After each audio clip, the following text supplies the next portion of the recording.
it was I think this week hapo Wednesday kitu kama hiyo. Nani Ringtone Apoko rafiki yako mwenyewe, mtu wako wa bidii, mtu wako wa nguvu sana, mtazamaji mpenzi wa mtandaoni.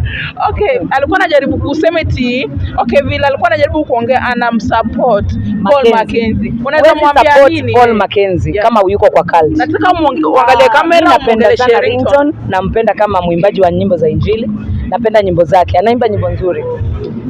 Ndugu yangu Ringtone, wherever place you are, mimi unajua mimi siwezi kosa kucorrect.